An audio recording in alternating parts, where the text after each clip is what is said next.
जितनी भी माताएं एकादशी का व्रत करती, बहुत ध्यान से सुनना आज की कथा को। शायद जिंदगी में मिली ना मिली, पर ये कथा का रिश्ता तो बहुत ध्यान से सुनना, ध्यान से। स्कंद पुराण यहाँ तक कहती है कि इस कथा के चरित्र को जो श्रवण कर लेता है उसको 26 एकादशी करना भी नहीं पड़ती। इस एकादशी की केवल ये कथा सुनकर ही वो तर जाता है। बहुत ध्यान से सुनना इसको, कथा तो बड़े भाव से सुन लो इसको। पुत्रदा एकादशी पूरे साल में 2 बार आती है।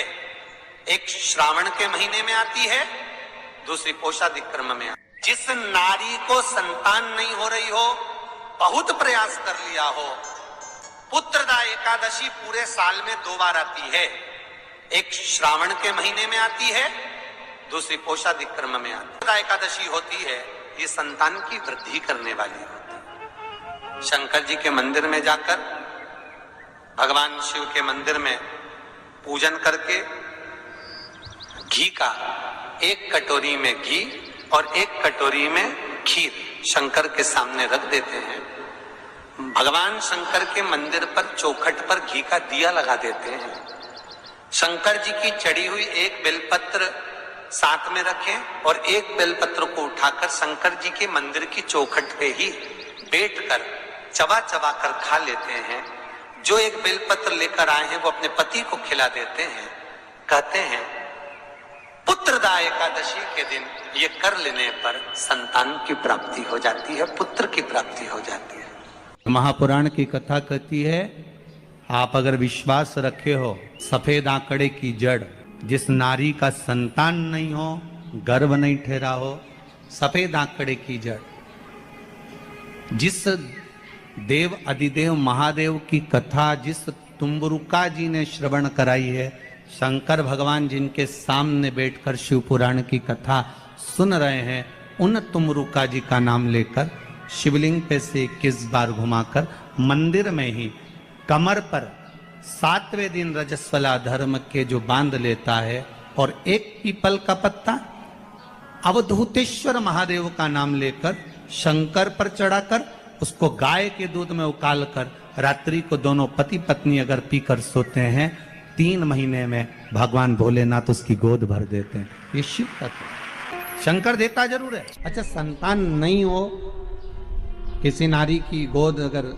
स्त्री की गोद अगर खाली रह जाए तो भी दुख होता है उसको कि मेरे घर में औलाद नहीं, संतान नहीं।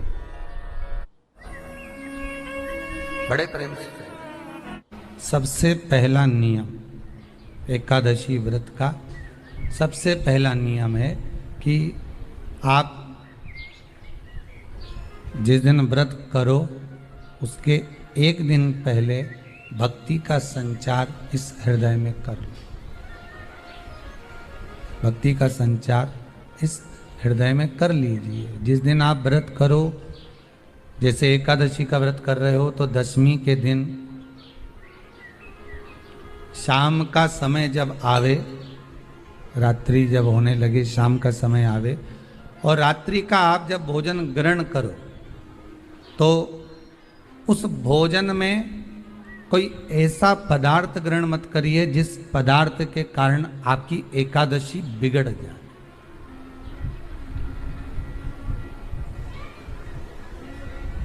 कोई बेकार भोजन में ग्रहण नहीं करना, श्रेष्ठ भोजन ग्रहण करिए 10वीं के। और एकादशी का दूसरा नियम बहुत ध्यान से सुनिएगा।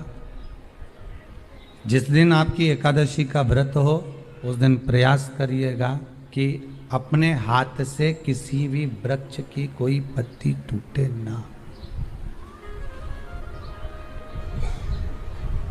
अपने हाथ से किसी भी वृक्ष की, पौधे की, किसी भी वृक्ष की पत्ती अपने हाथ से ना टूटे। बहुत ध्यान दीजिएगा महाराज। एकादशी का ये दूसरा नियम है कि अपने हाथ से किसी पौधे की, किसी वृक्ष की, किसी डाली की कोई पत्ती टूटे ना, कोई पत्ती ना टूटे, इसका प्रयास करिए।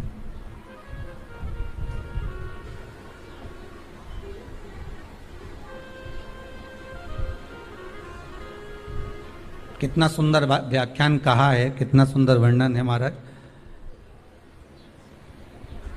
कि मात्र एकादशी का व्रत कर लेने पर, मात्र एकादशी का व्रत कर लेने पर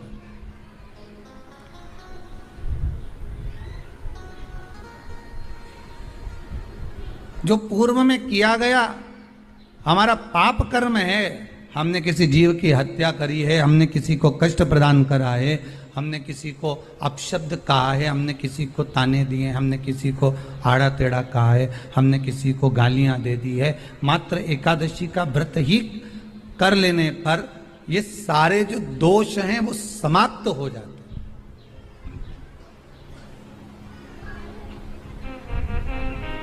सारे दोष हमारे समाप्ति पर आ जाते हैं।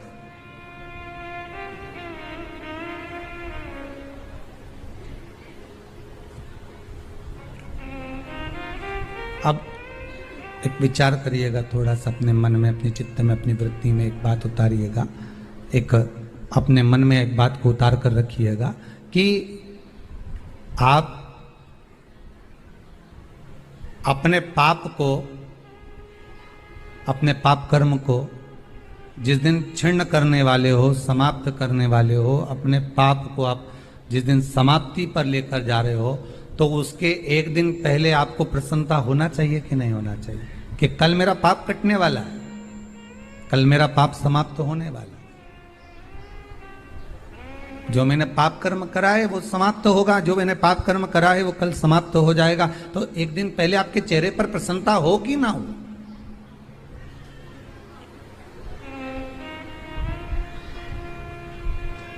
और चेहरे पर वो प्रसन्नता आपके आना चाहिए कि कल मेरा एकादशी का व्रत है, आज दशमी है, कल एकादशी का व्रत है, तो कल मेरी जब एकादशी का व्रत रहेगा तो मेरा ना जाने कितना कितना पाप, कितना असत्य, कितना झूठ, कितना प्रपंच वो समाप्त हो जाएगा। इसमें मुझे प्रसन्नता हो, इसमें मुझे आनंदता हो।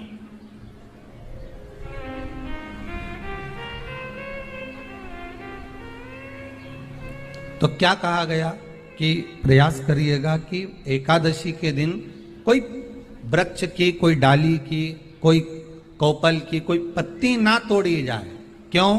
तो कहा अगर उस पत्ती को हम तोड़ देते हैं, वृक्ष की पत्ती को या क्यारे में लगी हुई कोई डाली की पत्ती को हम तोड़ देते हैं तो एकादशी का पुण्य फल प्राप्त नहीं होता, एकादशी का कोई फल हमारे खाते में नहीं जाता, पुण्य फल प्राप्त। अब फिर भले तुम चाहे तुमने मोरधन खाया हो, चाहे तुमने फिर चिप्स खाई हो, चाहे तुमने फिर व्रत का कितना ही सामान खा गए हो और तुमने सोचा कि आज मेरी एकादशी है, तो फिर उसका कोई फल प्राप्त नहीं है, उसका कोई सुख प्राप्त नहीं है आपको, फिर उसका कोई आनंद प्राप्त नहीं है आपको, फिर उसमें कोई आनंद की अनुभूति आपको नहीं मिल रही। को याद रखिए, गौदान और एकादशी, श्रीमद वल्लभाचार्य जी ने मायावत का खंडन करा था जगन्नाथपुरी में, और श्रीमद वल्लभाचार्य जी ने कहा था एकादशी मरने के बाद मत दो, एकादशी जीते जी दो। कहा था कि नहीं कहा था? जीते जी दान करिए। इसलिए जगदीश में, जगन्नाथपुरी में एकादशी उल्टी लटकी हुई है। करें अपने दर्शन, जगदीश में एकादशी को उल्टा लटकाया। क्यों? क्योंकि वल्लभ ने कहा कि एकादशी जीते जी दो। कई पंडितों कहते हैं तुम्हारे दादाजी मर गए, जब 12वें का दिन होता है ना तो पंडित जी संकल्प छुड़ाते हैं, देव एकादशी, बड़े बेटे ने 5 दे दी, छोटी बहू ने 3 दे दी, उसने 2 दे दी, उसने 2 दे दी, तो क्या तुम्हारे दादाजी भिखारी थे जो तुम्हारी एकादशियां लेकर जाएंगे? और तुम कौन होते हो दादाजी को एकादशी देने वाले? तुमने कौन सा इतने पुण्य कर लिए जो तुमने एकादशी दे दी? एकादशी के दान की महत्वता श्रीमद वल्लभाचार्य जी ने कहा कि कोई व्यक्ति अगर खटिया पर सड़ रहा है, पलंग पर तड़प रहा है, हॉस्पिटल में पड़ा हुआ है, तो निवेदन है कि उसको देखने जाओ तो अपनी करी हुई एकादशी में से 2 एकादशी का दान उसको तुरंत दे दो। क्यों? तो जिससे उसको मोक्ष मिल जाए, मरने के बाद नहीं। क्योंकि मरने के बाद तो वो 10वें के दिन, गरुड़ पुराण में लिखा है 10 दिन तक जीवात्मा घर की अटारी पे रहती है। कितने दिन? 10 दिन। 10 दिन के बाद जीवात्मा चली जाती है। कहां जाती है? उसको जहां जाना है। 3 दिन में उसको भोग भोगना पड़ता है जीवात्मा को। 3 दिन नरक का भोग भोगती है, उसके बाद स्वर्ग का भोग भोगती है। 18 दिन में ये प्रोसेस पूरी हो जाती है। कितने दिन? 18 दिन। 18 दिन के बाद में उस जीवात्मा को धान के खेत में पटका जाता है। किसके खेत में? धान के, चावल के खेत में। इसलिए कहते हैं एकादशी के दिन चावल मत खाओ। कहते कि नहीं कहते? और क्या कहते हैं, द्वादशी के दिन चावल खाना जरूरी है।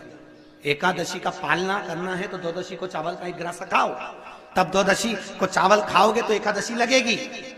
चावल नहीं खाओगे तो एकादशी नहीं लगेगी। द्वादशी को चावल खाना जरूरी है। क्यों कहते हैं? क्योंकि धान के खेत में जीव को छोड़ा जाता है, उस धान के खेत में, चावल के खेत में जीवात्मा रहती है। उसको चिड़िया खाती है तो चिड़िया के रूप में जन्म लेता है, मनुष्य खाता है तो मनुष्य के रूप में जन्म लेता है। इसलिए एकादशी के दिन चावल नहीं खाया जाता, क्योंकि एकादशी के दिन हम चावल खाएंगे तो जीव हत्या का दोष लग जाएगा। फिर कब खाना है? द्वादशी के दिन। द्वादशी के दिन क्यों खाया जाता है? क्योंकि हम एकादशी के व्रत करे रहते हैं और पहला घासा जब चावल का खाते हैं तो अपनी करी हुई एकादशी का पुण्य, जितने जीव हमारे मुंह में जाते हैं उनको उसका पुण्य मिल जाता है और उनका फिर जन्म नहीं होता, वो तर जाते हैं, उनको एकादशी का भाग मिल जाता है। इसलिए कहते हैं एकादशी को चावल मत खाओ, पर द्वादशी को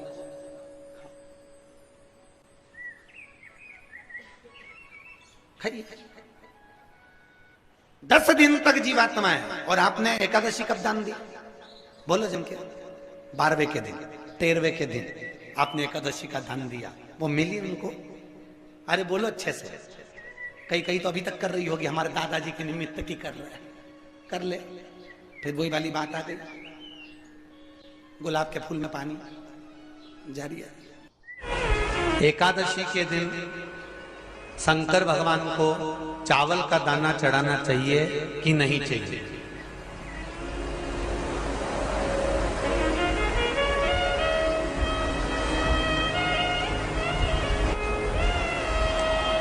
बीमार व्यक्ति से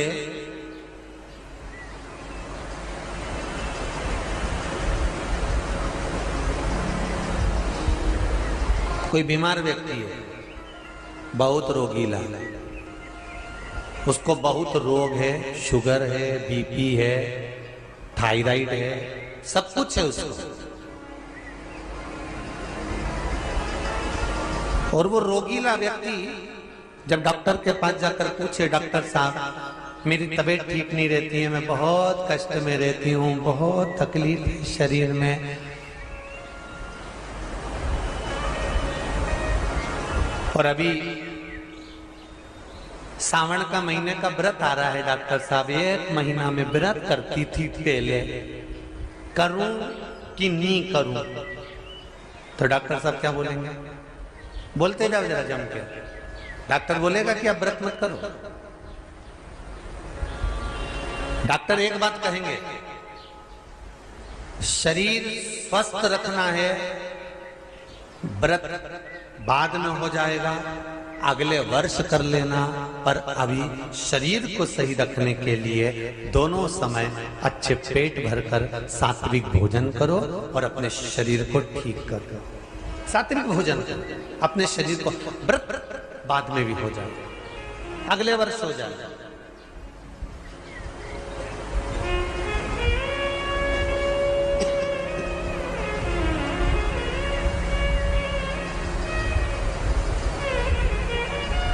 अभी तुम थोड़ा सवेरे 2 बिस्कुट ले लिया करो, सुबह नाश्ता ले लिया करो, भोजन ले लिया करो, फिर दोपहर में कुछ हल्का फुल्का लेकर थोड़ी थोड़ी देर में खाते रहना चाहिए हो।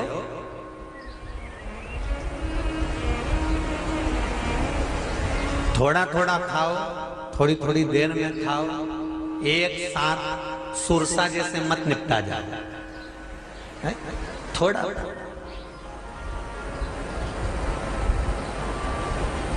ज्यादा खाओगे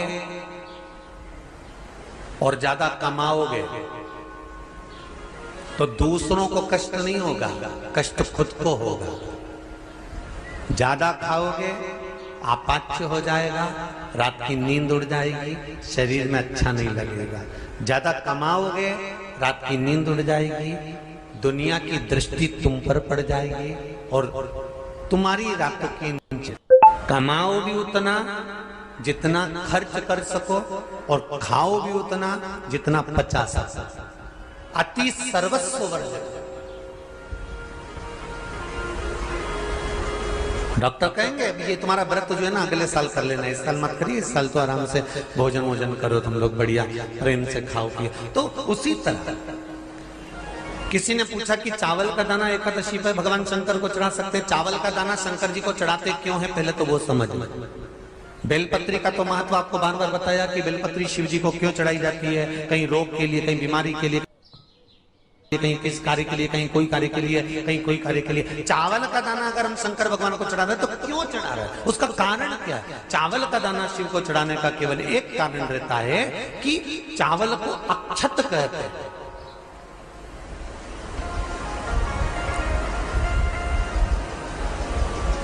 अक्षत का मतलब होता है अक्षय।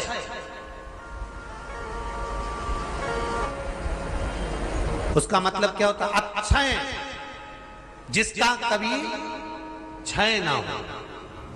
जब हम भगवान शंकर को चावल का दाना चढ़ाते हैं, जैसे बहुत ध्यान दीजिएगा महाराज, बहुत समझने वाली बात है, बहुत ध्यान से।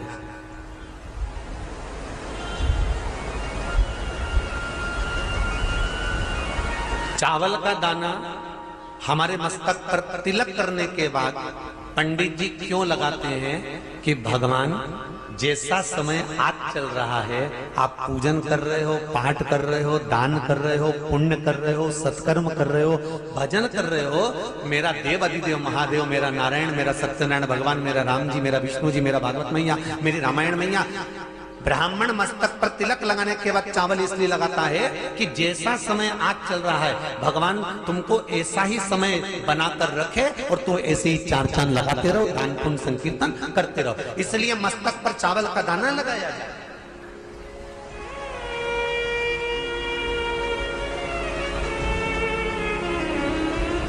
कोई मर जाता है, मरने के बाद जब तक पगड़ी नहीं होती तब तक माथे पर तिलक, चावल का दाना लगाया जाता है।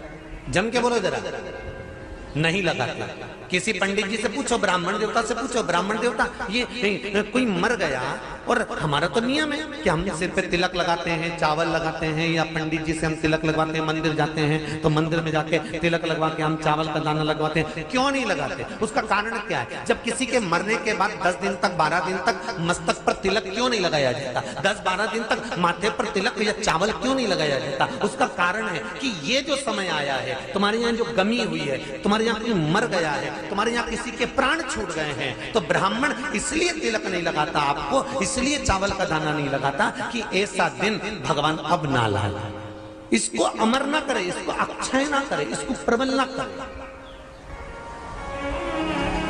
और जब चावल का दाना, तो यहां शिव महापुराण की कथा करी, चावल का दाना हम शिव जी को क्यों चढ़ाते हैं, भगवान को क्यों समर्पित करते हैं, भगवान की पूजन में अक्षत क्यों समर्पित करते हैं, चावल क्यों समर्पित करते हैं, उसका कारण क्या है? तो कहा आज मैंने जब चावल का दाना आपको समर्पित करा है, जिस भाव से, जिस विश्वास से, जिस श्रद्धा से, जिस मन से मैं आपको रिझा रही हूँ, हे भोलेनाथ मेरी ये मनोकामना पूर्ण कर, इसको अक्षय कर देना, इसको अमर कर देना, बस इतनी कृपा आप कर।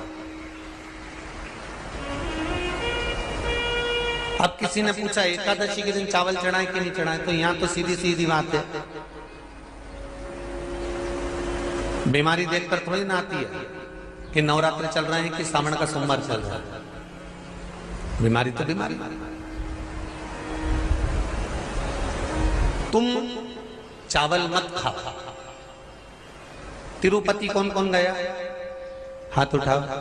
ठीक है। जगन्नाथ जी कौन कौन गया? हाथ उठाओ। हाँ ठीक है। द्वारका जी कौन कौन गया? हाथ उठाओ। ठीक है। बद्रीनाथ कौन कौन गया? हाथ उठाओ। ठीक है।